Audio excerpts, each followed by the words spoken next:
ইরানের পারমাণবিক স্থাপনায় মার্কিন যুক্তরাষ্ট্র ও ইসরায়েলের সামরিক হামলার জেরে মধ্যপ্রাচ্যে নতুন করে উত্তেজনা দেখা দিয়েছে, যার সরাসরি প্রভাব পড়ছে আন্তর্জাতিক জ্বালানি তেলের বাজারে। এরই মধ্যে গুরুত্বপূর্ণ নৌবাণিজ্য পথ হরমুজ প্রণালী বন্ধের প্রস্তাব অনুমোদন করেছে ইরান পার্লামেন্ট।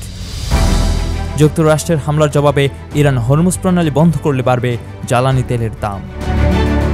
বাণিজ্য বিশ্লেষকরা বলছেন এর প্রভাব পড়বে বাংলাদেশের শিল্প কারখানা সহ সব খাতে। এমন অবস্থায় ইরানকে বোঝাতে চীনের প্রতি আহ্বান জানিয়েছে যুক্তরাষ্ট্র। এই প্রণালী বন্ধ হলে বিশ্বজুড়ে তেলবাজারের বড় সংকট সৃষ্টি হতে পারে।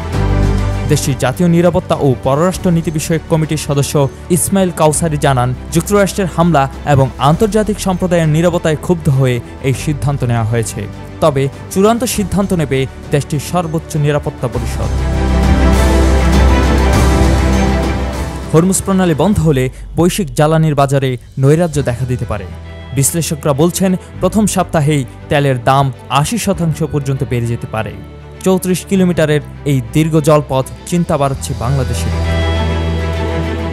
আরপিজিসিএল এর তথ্য বলছে, হরমুজ প্রণালী দিয়ে ২০১৮ সাল থেকে এই পর্যন্ত ৪৮৭ কার্গো এলএনজি আমদানি করেছে বাংলাদেশ।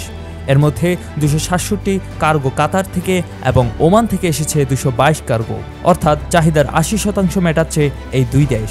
চলতি অর্থ বছরেও ৫৬ কার্গো এলএনজির মধ্যে এপ্রিল পর্যন্ত এসেছে ৪৬ কার্গো। হরমুজ প্রণালী বন্ধ হলে বাংলাদেশে জ্বালানি সরবরাহ করতে পারবে না কাতার। বিশ্বে প্রতিদিন ব্যবহৃত মোট তেলের প্রায় ২০% পরিবহন করা হয় হরমুজ প্রণালী দিয়ে। গুরুত্বপূর্ণ এই জলপথ দিয়ে পরিবাহিত জ্বালানি তেলের ৭০%-এর ভোক্তা দক্ষিণ এশিয়া। তবে বিকল্প জলপথ না থাকায় সংযুক্ত আরব আমিরাতে আটকে যাবে চাহিদার অর্ধেক জ্বালানি।